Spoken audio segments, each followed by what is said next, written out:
Okay, this is video 2. Hopefully a total of 5 videos on this course, Assumes God, History, Missions, and Polity. So open up the first couple matters I want you to open up as we prepare to go into this material. There should be a there should be a PowerPoint called Early Pentecostal Missions, 1906 to 1920. So we're going to go through a PowerPoint that just deals with who are the people that began to identify with the Pentecostal movement and who were some of our early missionaries. We'll go over that. And then if you also want to open up a PDF file that's there by Grant Wacker called Customs. It deals with a book that this man wrote. We'll talk more about that later. So 2 things to kind of open up: this early Pentecostal missions, PowerPoint, and then also the PDF file on AG Customs, early customs of Pentecost. So let's get into our material here on early Pentecostal missions. As we move into that early period, as Azusa Street in our North American context became the center point of many of the Pentecostals as they went to Azusa and left Azusa and came to Chicago and New York and Toronto and Canada and all around the U.S. and began to spread the Pentecostal message. And then very quickly, the whole purpose of Pentecost from the very beginning was power for evangelism, power for witness. The early belief, again, was that in the coming of Christ, there would be this great revival worldwide. And so early Pentecostals, like Gary McGee would talk about in our textbook, those radical evangelicals, they knew that the world was expanding, Christianity had a great task, and the idea was Christ is coming soon. He will empower the church to meet this evangelistic need. And therefore, there was always an early impulse in Pentecost to then, and hopefully today, that we need to reach out to the world with the message of Christ. So the first matter here talks about some of the backgrounds of some of these people. The first one that's mentioned is that by the time Pentecost arrived, some who became Pentecostals were already in their senior years. And so there's a mention of a man named R.M. Evans. He's a retired Methodist pastor. He jumps into the Pentecost with both feet. And even though he's retired, he decides to go off as a Pentecostal missionary to the Bahamas. I mean, somebody has to go, right? But anyway, he goes there. He doesn't spend a long time, but it does show the impulse even of a retired person who felt the urge, rather than just resting upon their years of service to the Lord, to go ahead and make an impact for the kingdom of God. And so he's called the Church of God, Cleveland, Tennessee, a denomination, their first missionary who went out under Pentecost. Again, example, people earlier in life or later in life who became missionaries. Point number 2 is that some of these people were not exactly college trained, let alone seminary trained. And so some just had very limited preparation. I mentioned 2 on this screen. Lillian Thrasher, well-known Assumes God woman who went to Egypt as a single missionary. She broke up her marriage because her fiance didn't want to go as a missionary. She went anyway, and she arrives in Egypt, eventually creates an orphanage, and was there for about, I think, 30, 40 years at least before her death. But she had just attended 1 semester of a Bible school in Cincinnati, and yet she felt the urge to go immediately. The second example there, John G. Lake, is not Assumes God, but again, a Pentecostal man. He's a businessman, successful in the Seattle, Washington area, and he leaves his business, sells all his assets, takes his family, goes to South Africa, spends 5 years, just 5 years, but God used him mightily as a healing evangelist and raised up many Pentecostals, and he became the founding father of a church there called the Apostolic Faith Mission. Again, people who came out of other careers or with little preparation who went to go out as Pentecostal missionaries. Number 3, people who are already missionaries under different missionary boards who became Pentecostals and either voluntarily or were forced out and then joined the Pentecostal ranks. So On this screen, there's a number of names there. Albert Norton was just commented in, I think it was the AG study somewhere, I forget what it was, our Heritage magazine, but Albert Norton came out of a holiness and Methodist background, goes to India, spends the rest of his life, and becomes more, at first, an independent faith missionary, and then toward the end, I think he aligned more or less with the Assemblies of God. Minnie Abrams, another Indian missionary, another Methodist, trained in a Methodist school for women in Chicago area. She goes to India. While there, she is part of a ministry we'll later on talk about in India, and becomes a Pentecostal on the field. Later comes back, raises up a set of women as the first women's missionary group, and they go back to India, where she will then die. The next name, Alice Luce, is very well known in Southern California in particular. She's English. She was a missionary for the Anglican Church in India. She comes back because of health, goes to Canada, Western Canada, makes her way, somewhere along the way becomes a Pentecostal, and arrives in Southern California and begins ministry to Hispanics. And there founds such notable works as Latin American Bible Institute, and becomes very much a leader in the Assemblies of God with Hispanic ministries. The next name there, Christian and Violet Schoonmaker, were Christian and Missionary Alliance people. They were on the field. They became Pentecostals in India.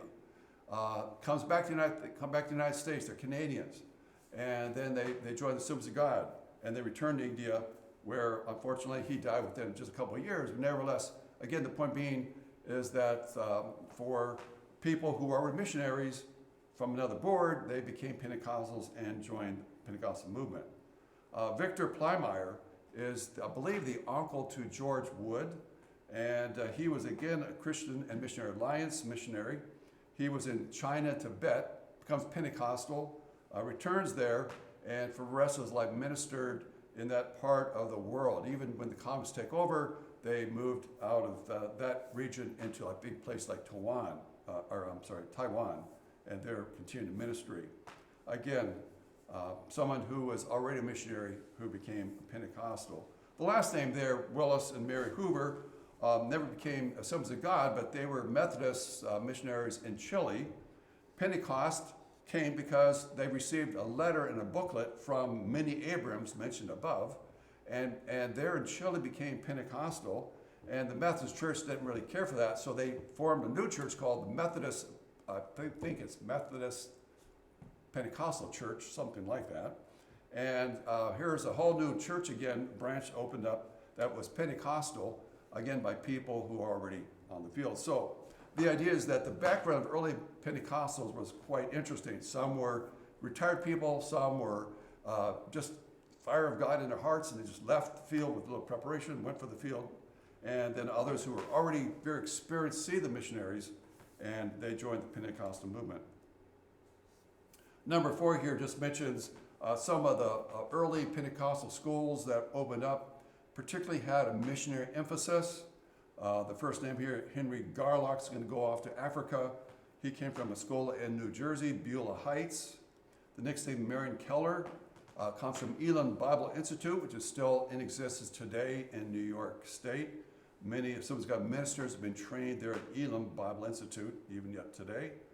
The next name, A.A. Blakeney, another Elam graduate, goes to North India, and another Indian missionary, Esther Harvey, went to a school called Norwalk Bible Institute in Norwalk, Ohio. Again, none of these schools no longer exist, but again, the impulse of early Bible schools and institutes was to send missionaries. Some were also trained at non-Pentecostal schools. I mentioned here Harry and Helen Wagoner. Again, sorry for the personal reference, they're my great-grandparents. And they went to Nyack separately and met there, and later marry and then go off to India, spend some 33 years in India. But again, they were trained outside, particularly of Pentecostal networks, but were Pentecostal and trained at a school like that. Roman numeral 2 just talks about the fact of missiological perspectives, the study of missions, and very early the Assemblies of God was very much committed to New Testament methods. Obviously, we are people of Acts. We love the book of Acts for the Holy Spirit's teachings, as well as for the outreach of like Paul's missionary travels. So very early, we were very keen on how to do missions work today in light of the book of Acts.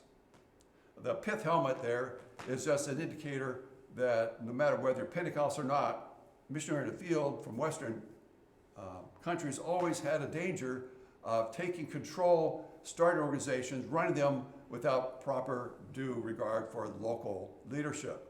And so the Assemblies of God, always was kind of aware of that. Sometimes we didn't do so well, but many times we did pretty well.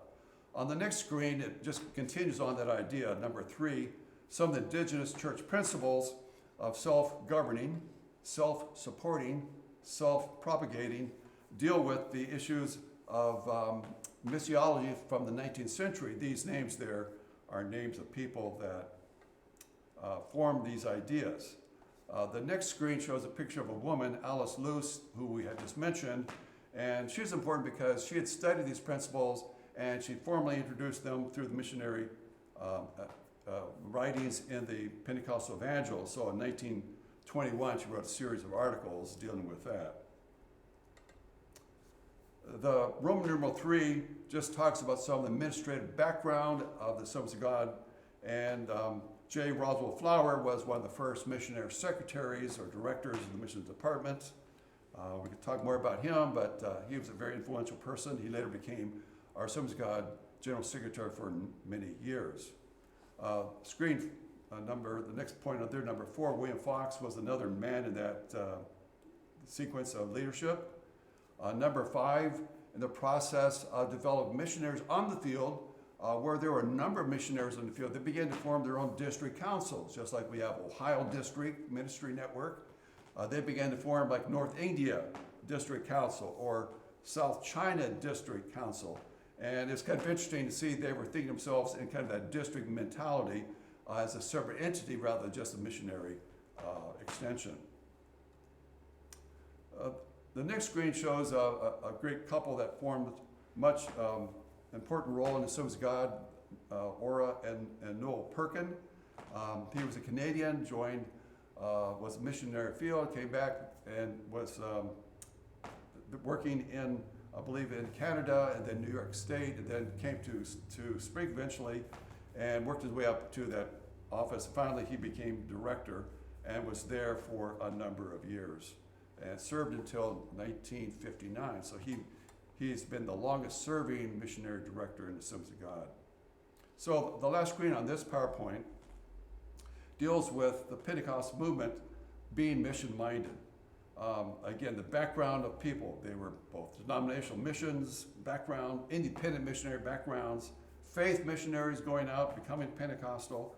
And one of the reasons in 1914 for our formation, very beginning, was we need to kind of understand, support, administer, be responsible for missionary programs across the new Pentecostal movement. So from the very beginning, the Assemblies of God has been a missionary movement. Now, we need to end this second video, and let me just say a few words about the PDF file called Customs. Again, it kind of looks like that. If you when you open it up, it'll look like that on your computer screen. And what it is, just a word about it. The author, Grant Wacker, has an aging background, became a church historian, and retired from Duke Divinity School. And he wrote a book, maybe now 20 years ago, something like that, called Heaven Below. And because of his Pentecostal background, he always kept, throughout his teaching, an interest in Pentecostal studies, and he produced a work that just described what was it like to be Pentecostal in the teens and 20s and 30s. And I just encourage you to read this article. It's a chapter in this book, and it'll provide some good laughs and maybe a few tears, but it's a great picture. What was it like to be an early Pentecostal? And the main point of that is that we certainly came out of a holiness tradition where there are a lot of things that we would laugh at today, like some of the early Pentecostals didn't believe in baseball or playing sports like football, or certainly not dancing. And anyway, the list of taboos are continue on and on.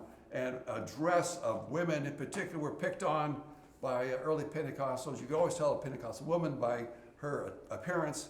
But it's things like that sometimes we laugh at today. But take a look at that chapter. It shows you that these early Pentecostals were trying to live a holy life before God. We might criticize them a little bit, but also perhaps we can learn a few things from them as well. So with that comment, let's end this second video on early AG missionaries and some of our early AG customs.